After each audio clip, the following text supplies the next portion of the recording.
All right, chapter 17, Summertime. Farmer Boy, chapter 17, Summertime. Excuse me, the sunshine was hotter now, and all the green things grew quickly. The corn thrust its rustling narrow leaves waist high. Father plowed it again, and Royal and Almanzo hoed it again. Then the corn was laid by. It had gained so much advantage against the weeds that it could hold the field with no more help. The brushy rows of potatoes almost touched, and their white blossoms were like foam on the field. The oats rippled gray green, and the wheat's thin heads were rough with young husks where the kernels would grow.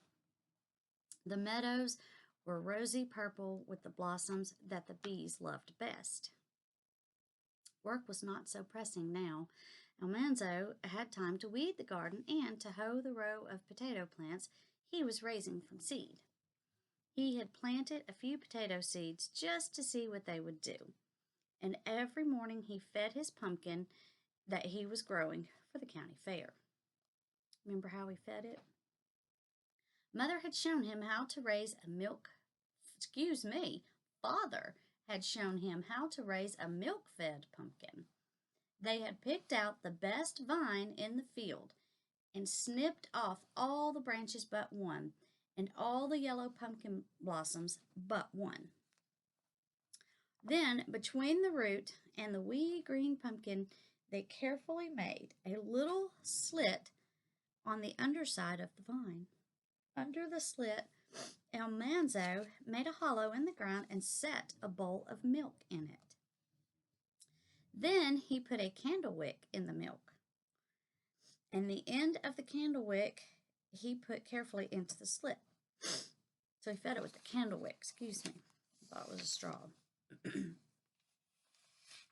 Each day, the pumpkin vine drank up the bowl of milk through the candle wick, and the pumpkin was growing enormously. Already, it was 3 times as big as any other pumpkin in the field. Almanzo had his little pig now, too. He had bought her with his $50, and she was so small that he fed her at first with a rag dipped in milk. But she soon learned to drink. He kept her in a pen in the shade because young pigs grow best in the shade, and he fed her all she could eat. She was growing fast, too. So was Almanzo. But he was not growing fast enough. He drank all the milk he could hold, and at meals he filled his plate so full that he could not eat it at all. He could not eat it all. Father looked stern because he left food on his plate and asked, "What's the matter, son? Your eyes bigger than your stomach?" Then Almanzo tried to swallow a little more. He did not tell anyone he was trying to grow up faster so he could help break the colts. Every day, Father took the 2-year-olds out one by one on a long rope and trained them to start and stop when he spoke. He trained them to wear bridles and harness and not to be afraid of anything. Pretty soon he would hitch each one up with a gentle old horse and teach it to pull a tight cart behind it without being scared. Interesting. But he wouldn't let Almanzo even go into the barnyard while he was training them. Almanzo was sure he wouldn't frighten them. He wouldn't teach them to jump or balk or try to run away, but Father wouldn't trust a 9-year-old. He just wouldn't.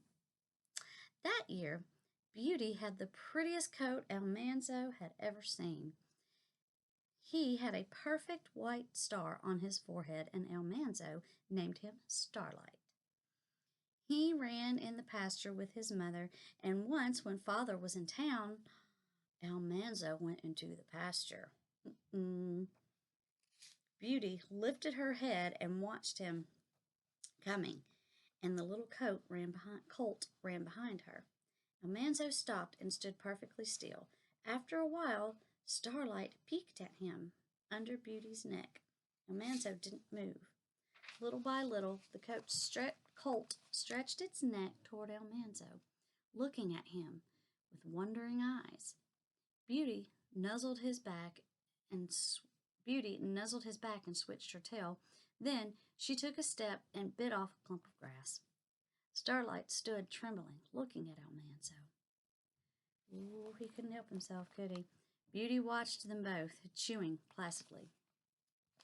Colt made one step, then another. He was so near that Almanzo could almost have touched him, but he didn't. He didn't move. Starlight came a step nearer. Almanzo didn't even breathe. Suddenly, the colt turned and ran back to its mother. Almanzo heard Eliza Jane calling, "Manzo!" She had seen him. That night, she told Father. Of course she did. Almanzo said he hadn't done a thing. Honest, he hadn't. But Father said, "Let me catch you fooling with that colt again, and I'll tan your jacket." That's too good a colt to be spoiled. I won't have you teaching it tricks that I'll have to train out of it. The summer days were long and hot now, and Mother said this was good growing weather. But Almanzo felt that everything was growing but him. Day after day went by, and nothing seemed to change. Almanzo weeded and hoed the garden. He helped mend the stone fences. He chopped wood, and he did chores. In the hot afternoon, when there wasn't much to do, he went swinging. Okay, I had to pause. Day after day went by, and nothing seemed to change. Almanzo weeded and hoed the garden. He helped mend the stone fences. He chopped wood and did the chores. In the hot afternoons, when there wasn't much to do, he went swimming. Sometimes he woke in the morning and heard rain drumming off the roof. That meant he and Father might go fishing. He didn't dare speak to Father about fishing because it was wrong to waste time in idleness. Even on rainy days, there was plenty to do. Father might mend harnesses or sharpen tools or shave shingles. Silently, Almanzo ate breakfast, knowing that Father was struggling against temptation. He was Father's conscience. See, he was afraid Father's conscience would win. "Well, what are you going to do today?" Mother would ask, and Father might answer slowly, "I did lay out to cultivate the carrots and mend the fence." "You can't do that in this rain." "No," Father would say. After breakfast, he would stand, looking in the falling rain, till at last he would say, "Well, it's too wet to work outdoors. Say we go fishing, Almanzo?" Then Almanzo ran to get the hoe and the bait can, and he dug worms for bait. The rain drummed on his old straw hat. It ran down his arms and back, and the mud squeezed cool between his toes. He was already sopping wet when he and Father took their rods and went down across the pasture to Trout River. Nothing ever smelled so good as the rain on clover. That's true. That is very true. Nothing ever felt so good as raindrops on Almanzo's face and the wet grass swishing around his legs. Nothing ever sounded so pleasant as the drops pattering on the bushes along Trout River and the rush of the water over the rocks. They stole quietly along the bank, not making a sound, and they dropped their hooks into the pool. Father stood under a hemlock tree, and Almanzo sat under a tent of cedar boughs and watched the raindrops dimpling the water. Suddenly, he saw a silverfish in the air. Father had hooked a trout. It slithered and gleamed through the falling rain as Father flipped it onto the grassy bank. Almanzo jumped up and remembered just in time not to shout. Then he felt a tug at his line. The tip of his rod bent almost to the water, and he jerked it upward with all his might. A shimmering big fish came up on the end of his line. It struggled and slipped in his hands, but he got it off the hook. A beautiful speckled trout, even larger than Father's. He held it up for Father to see. Then he baited his hook and flung out his line again. Fish always bite well when raindrops are falling on the river. Father got another one. Then Almanzo got two. Then Father pulled out two more, and Almanzo got another one even bigger than the first. In no time at all, they had two strings of good trout. Father admired Almanzo's, and Almanzo admired Father's, and they tramped home through the clover in the rain.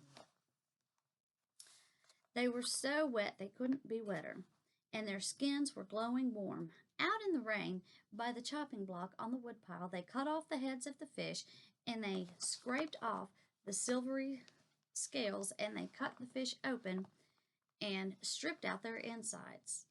The big milk pan was full of trout, and Mother dipped them in cornmeal and fried them for dinner. Now, I'm just going to pause right here because when Daddy and Drew go fishing for trout, or Daddy's brought trout home before from the Harpeth River in Franklin when they go, and they don't cut the heads off, and we don't dip them in cornmeal and cook them, and we don't have to scale them because they hardly have any. Yeah. So, but I mean, I guess you could. I'm not disputing what she put in this book of what they did and how they did it. But I'm just saying, we cook them on the frying pan, heads and all. We just put them on there. Or we grill them with some lemon. Huh? And we cut the heads off after.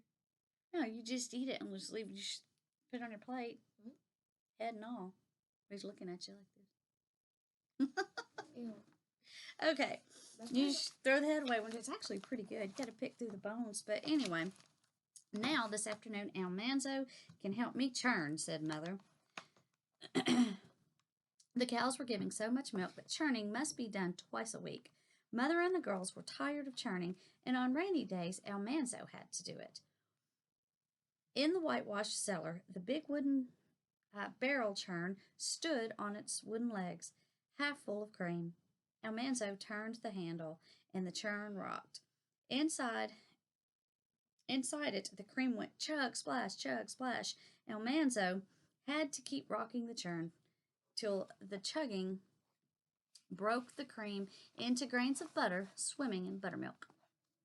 Then Almanzo drank a mug of acid, creamy buttermilk and ate cookies, while Mother skimmed out the grainy butter and washed it in the round wooden butter bowl. She washed every bit of buttermilk out of it. Then she salted it and packed the firm golden butter in her butter tubs. Fishing wasn't the only summer fun. Some July evening, Father would say, "All work and no play makes Jack a dull boy. Tomorrow we'll go berrying." Almanzo didn't say anything, but inside he was all one joyful yell. Before dawn next day, they were all riding away in the lumber wagon, wearing their old clothes and taking pails and bushel baskets and a big picnic lunch. They drove far into the mountains near Lake Chautauqua, I don't know that word, where the wild huckleberries and blueberries grew. Did you know it last time you did this? Nope, I forgot. The woods were full of other wagons and other families berrying. They laughed and sang, and all among the trees you could hear their talking. Every year they all met friends here that they didn't see at any other time. But all of them were busily picking berries. They talked while they worked. The leafy low bushes covered the ground in open spaces among the trees. Blue blackberries clustered thickly under the leaves, and there was a syrupy smell in the hot, still sunshine. Birds had come to feast in the berry patches. The air was aflutter with wings, and angry blue jays flew scolding at the heads of the pickers. Once 2 blue jays attacked Alice's sunbonnet, and Almanzo had to beat them off. And once he was picking by himself, and behind a cedar tree he met a black bear. The bear was standing on his hind legs, stuffing berries into his mouth with both furry paws. Almanzo stood stock still, and so did the bear. Almanzo stared, and the bear stared back at him with little scared eyes above his motionless paws. Then the bear dropped on all fours and ran waddling away into the woods. At noon, the picnic baskets were opened by a spring, and all around in the cool shade people ate and talked. Then they drank at the spring and went back to the berry patches. Early in the afternoon, the bushel baskets and all the pails were full, and Father drove home. They were all a little sleepy, soaked in sunshine and breathing the fruity smell of berries. For days, Mother and the girls made jellies and jams and preserves, and for every meal there was huckleberry pie or blueberry pudding. Then, one evening at supper, Father said, "It's time, Mother and I had a vacation. We're thinking, let's see, sorry.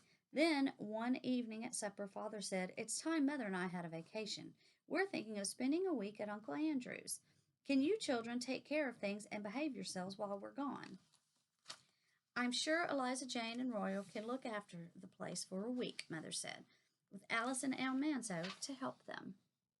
Almanzo looked at Alice, and they both looked at Eliza Jane. Then they all looked at Father and said, "Yes, Father."